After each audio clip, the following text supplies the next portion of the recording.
Olá, tudo bem? Meu nome é Daniel, eu sou gestor do núcleo de correção aqui da Gerência de Controle Interno da SES.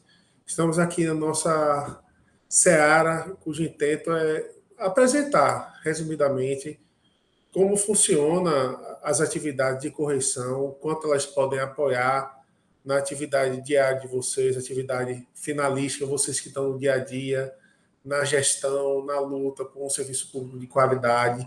E a gente aqui, enquanto controle interno, está para apoiar isso e utilizando os nossos instrumentos, eventualmente atacar alguns problemas que eventualmente acontecem. A gente aqui vai começar a tratar, nessa nossa primeira aula, em umas breves pinceladas sobre um instrumento que é muito conhecido por vocês. Às vezes por ouvir falar, às vezes por ver pessoas serem implicadas, mas é um instrumento que é primordial para o bom andamento do serviço público, da prestação do serviço público. A gente está tratando aqui, falando sobre o processo administrativo disciplinar. Esse processo administrativo disciplinar, ele é previsto no Estatuto do Servidor Público do Estado de Pernambuco, ou seja, já é algo já consolidado no tempo, né? E a gente aqui utiliza ele com essa finalidade de eventuais distorções na prestação do serviço público por meio de servidores que não prestem, né, a sua atividade para a qual eles são vocacionados, né? Assim se espera, de uma maneira correta, né? O PAD ele serve para esclarecer a verdade dos fatos de possíveis ilícitos constantes da representação ou denúncias associadas, direta ou indiretamente, ao exercício do cargo, sem a preocupação de incriminar indevidamente o servidor ou empregado. Né? Muitas vezes a gente fala já do PAD pensando que é um meio de você punir um servidor por alguma atitude que se aponta que ele tenha feito, mas não.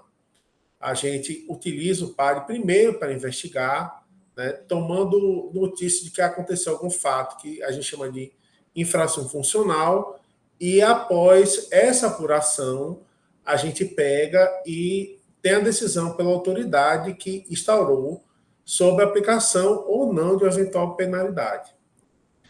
Tendo em vista isso, inclusive, né, a gente tem como espécie do PAD o inquérito administrativo e a sindicância investigativa. O primeiro, né, na verdade, é quando a gente já tem os indícios de autoria e materialidade de quem cometeu, né, determinada infração funcional. Já o segundo é quando a gente sabe de um fato que é uma infração funcional, que aconteceu no serviço público e a gente tem que dar uma investigada. Né? Por isso até o nome de sindicância investigativa. Veja, a gente precisa, para compor um processo, né, apurar realmente uma eventual infração desses três componentes, né, do que a gente chama de juízo de admissibilidade, ou seja, a possibilidade da gente receber um processo, ele estando correto para a gente inserir ele na fila de instauração, a gente precisa desses três indícios, né, desses três factos caracterizadores. Materialidade, que é o fato, né, comprovado por meio de alguma prova testemunhal, por exemplo, uma folha de ponto que você tenha, né? Se alguém, por exemplo, está sendo inascido, né? Autoria, ou seja, a gente precisa saber quem cometeu infração funcional. Então, a partir de você ter esses indícios, né? Juntando também a autoria com a materialidade, que é o que a gente chama de nexo de causalidade, aí então a gente pode instaurar o processo que é mais comumente conhecido como PAD, que na verdade, quando a gente chama de PAD, é o inquérito administrativo. Né? É esse inquérito que é o processo que visa uma possível penalização.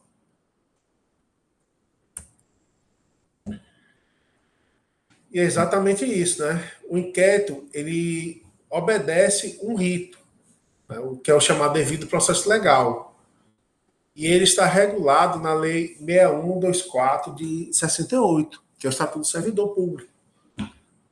E a partir daí, né, é que a gente pode, eventualmente, no inquérito, aplicar uma penalidade ou não, se tiver comprovado realmente a infração funcional por parte do autor, sem nenhuma medida que acabe excusando, como a gente fala, ou seja, que autorize a não aplicar essa penalidade. Já a sindicância, ele é um instrumento para a gente investigar, né? É um instrumento preliminar, né? Eu tinha falado que era a lei 6123, 6124, não, 6123. Me perdoe, gente. Mas a sindicância, ela serve para a gente perceber se a gente tem esse indício de autoria para se linkar com a materialidade que existe para, a partir do nexo, a gente ir para o inquérito administrativo. Então, quem é competente para instaurar? Pode ser instaurado o PAD pelo governador ou por um secretário de Estado. Mas o secretário, ele pode fazer a delegação, ou seja, ele pode passar a competência que ele tem para instaurar esse processo para algum que esteja sob a governança dele, por exemplo, um secretário executivo. Aqui na SES, a secretária, a doutora Zilda, delegou para a Segtés, que é Cristiane, para tocar realmente esses processos, né? Para instaurar e para decidir acerca deles, né? Como está dito aí, né? Quem instaura é também o responsável por julgar, né? Após o envio do processo, há esse prazo de 30 dias, né? Encerrado o trabalho da comissão, para que a autoridade instauradora julgue. Para a gente facilitar, né, o bom andamento dos processos, né, visando assim um processo que corra mais rapidamente, a gente instituiu um instrumento chamado SAIF, que é a solicitação de apuração de infração funcional. Esse sistema, né, esse documento, na verdade, ele consta no modelo que está no link aí da apresentação de vocês. Vocês podem pegar, né, com essa apresentação vai estar disponível, vocês podem acessar isso. E no próprio SEI também está inserido como modelo. Você pode, no campo para criar um novo documento, digitar SAIF, aí irá aparecer. Do que ela facilita a vida, tanto de vocês quanto nossa. Porque tem a identificação aí, tem o tipo de infração funcional que foi cometida, né? Porque a gente sabe que tem uma lista de atividades que são consideradas infrações funcionais, né? Tem uma descrição, né, resumida dos fatos, e isso aí ajuda na instrução do processo, né? A gente não ficar pedindo documento para um lado, para o outro, esclarecimento, ou identificar um determinado servidor, porque aí consta a matrícula, né? Então, a SAIF tem esse condão. E, basicamente, o trâmite é esse, que está nesse fluxograma, né? Primeiro, a instauração.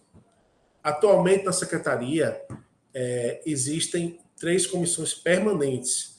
Essas comissões são formadas por servidores efetivos e estáveis. Então, a gente que já saiu do probatório, né?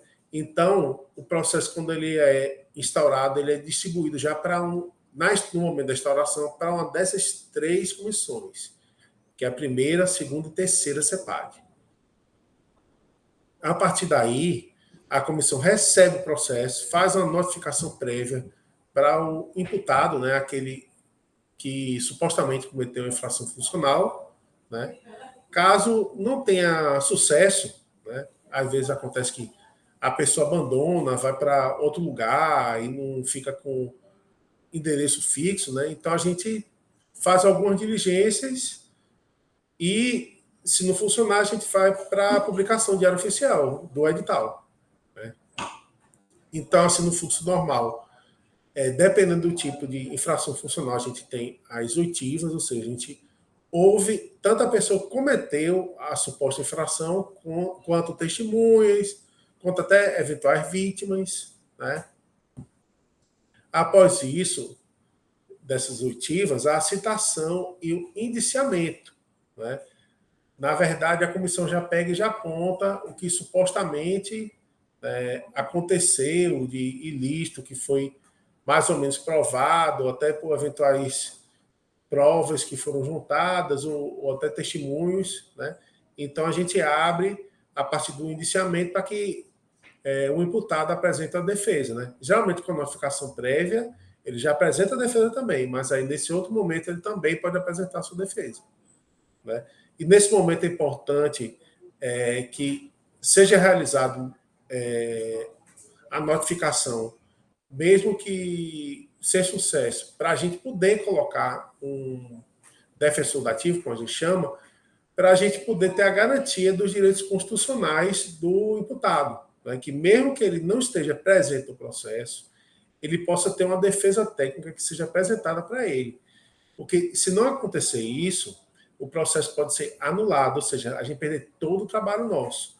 Então, a partir do momento que, como a gente chama no direito, o imputado, a pessoa que é processada, ele é revel, ou seja, não comparece, aí a gente nomeia um defensor dativo para ele apresentar essa defesa ao indiciamento.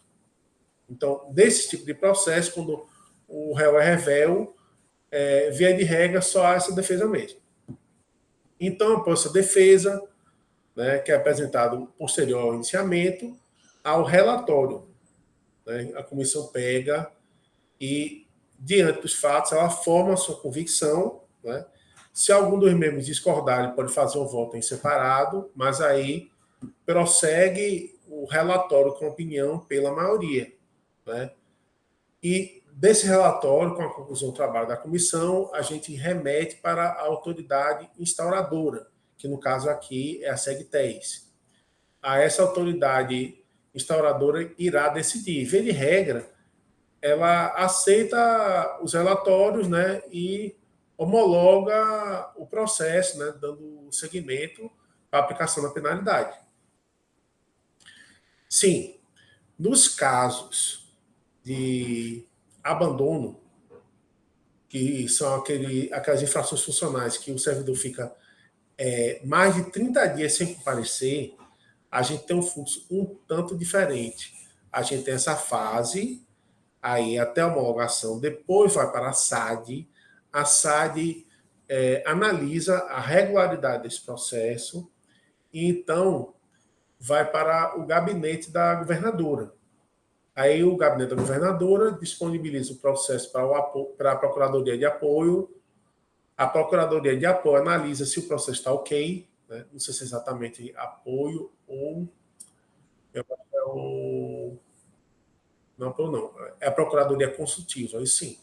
A Procuradoria Consultiva analisa a rigidez do processo, se o processo está ok, e, estando ok, vai para lá, para a governadora, para fazer o ato de demissão. Aí seguem umas referências, né? Que sugiro, assim, que caso seja necessário, vocês dêem uma lida com mais calma, para saber do que se trata. Lembrando, assim, que, como eu falei, né, são instrumentos para a gente debelar algumas doenças, porque a gente sabe, muitas vezes, que um comportamento inadequado, ele acaba que contamina no ambiente, né? Às vezes, você verifica também que é uma questão que começa de cima também, porque existe, infelizmente, assédios também, né? Então a gente recebe denúncias pelos nossos canais daqui de correição, da ouvidoria, relacionadas a assédio, e o assédio acaba que provoca também uma desestabilização, né? Existem casos que, em nosso processo, a gente verifica abandono por conta de situação de assédio. Aí, verificado isso, a gente acaba que, assim, né, percebe que não tem o que a gente chama de ânimos abandonandi. Ou seja, não há intenção do servidor em sair do serviço público, mas ele ficou numa situação de adoecimento mental por conta do assédio. Então, assim, são instrumentos que têm que ser manejados, utilizados, que servem para a prestação de serviço público a contento. Muito obrigado.